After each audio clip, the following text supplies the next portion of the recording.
Despite official denials that the military has ever recovered crashed UFOs, Sergeant Stone has been able to verify through the Freedom of Information Act that Operation Blue Fly did exist, and that aspects of its mission involved the recovery of unidentified flying objects. These projects appear to have been part of a hidden technology recovery and exploitation program. Sergeant Stone's research has gone even further, establishing a connection to what is probably the best known and most controversial UFO case in modern history. In 1987, the Air Force was to acknowledge that that Operation Blue Fly had, in fact, had its name changed. Moondust, also, which was the overall field exploitation, also had its name changed. When we finally got Congress to ask about these two specific projects, even though I had them under appeal, which means, by law, the classified documentation had to run the gauntlet of the appeal action, that they were not to be destroyed, they were not to be done away with. But as virtue of Congress asking the hard questions, what about these files as they pertain to UFOs, the Air Force was to come back and state that all their documentation on these particular operation and project, Operation Blue Fly, Project Moondust, had been destroyed. The intent of destroying those documents, and I charge the Air Force with this now, and the small nucleus within the intelligence community, I charge them with destroying those documents to keep the people who were investigating what happened here at Roswell from becoming public. It is July 8th, 1947, and we interrupt this program with a special news report. The many rumors regarding the flying discs became a reality yesterday when the intelligence office of the 509th Bomb Group of the 8th Air Force, Roswell Army Airfield, was fortunate enough to gain possession of a disc. Roswell, New Mexico, for a half-century now, synonymous with the mystery of a supposed crashed flying saucer and government cover-up. We're confident once the report is out and digested by the public that this will be the final word on the Roswell incident. Bodies observed in the New Mexico desert were probably test dummies that were carried aloft by U.S. Air Force high-altitude balloons for scientific research.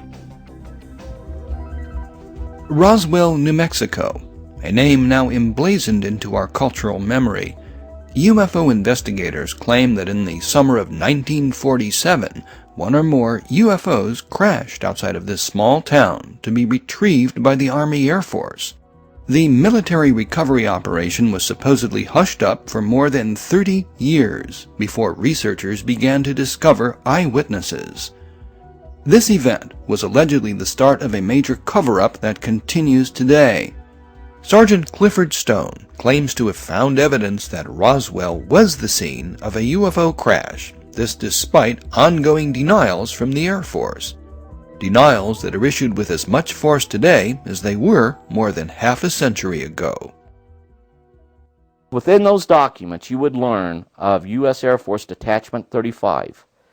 You would learn that the U.S. Air Force Detachment 35 collected data, pictures, reports, photographs, physical evidence, that in 1947 that information was gathered. Sometime between 1947 and 1952, those files were transferred to Detachment 35. In short, Roswell was the scene of at least 2, possibly more, UFO crashes. Those crashes were not of Project Mogul or weather balloons. When the Pentagon was confronted by Sergeant Stone's Freedom of Information Act requests, they denied that Projects Blue Fly and Moondust ever existed. At this point, Clifford Stone enlisted the aid of Congress. I'm not trying to solve, and I doubt that so many years later it's possible to completely solve the question of exactly what happened in Roswell. But at the very least, if there's any government records on the subject, the public is entitled to see them.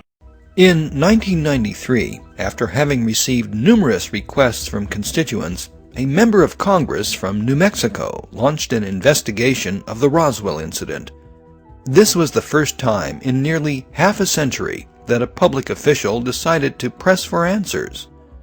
Armed with documentation presented to him by Sergeant Clifford Stone, Congressman Stephen Schiff asked the Pentagon for a paper trail showing what really happened near Roswell during 1947. In his own words, the late Congressman Stephen Schiff was given a runaround. I wrote a letter to the Secretary of Defense asking for an explanation, and I have to say that we in Congress do this routinely several times a week. In other words, we'll get requests for information from citizens. We'll go to the appropriate government agency, we'll get an answer, and we'll send it back to the constituent. And frankly, it's all very routine, and that's what I thought this was going to be. I have to say I can think of no other incident where I've tried to get information and got a response that in fact was a runaround. So I'd have to say this was certainly unusual. I don't know what a runaround means. I don't know whether it means the individuals involved just aren't interested in the subject, or there's something they'd prefer not to talk about. The Air Force had in its possession in 1995, when Schiff himself was asking for the information as to what happened here, and they were lied to, as was the General Accounting Service, that they didn't have any documents. They had a complete file folder. We have the cover of the listing of those projects that Detachment 35 was involved in. Roswell was one of them. Clearly indicating that they had the file. I personally have seen some of that information. What happened in July 1947 here in Roswell was in fact the crash of 2 or more unidentified flying objects, which later were not to be unidentified. We positively confirmed that they were interplanetary craft from some other place within our within our galaxy. They did not originate in our solar system, complete with bodies.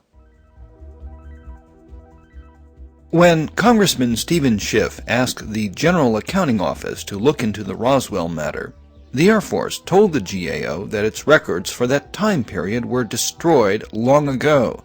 Sergeant Stone argues that the complete documents must still exist, hidden by an intricate web of invisible special access projects. I believe that in the General Accounting Office report, one of the most interesting things that I learned, once again going back to what I've stated earlier about moondust and blue fly and those documents being destroyed, was how ironic historical documents that should have been maintained for prosperity, should never have been destroyed, were destroyed.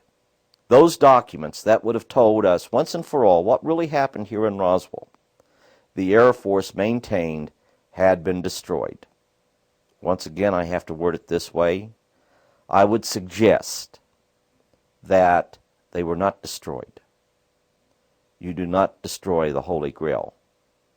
I would suggest that they were removed to another location to be buried deep within that which we call SCI or SAP, Special Access Programs, that they are not meant at this time to ever see the light of day. How do you cover up UFOs? You don't. We know about them. You don't go ahead and say they don't exist when people see them all the time. You state, well, we no longer investigate. What about other UFO crashes?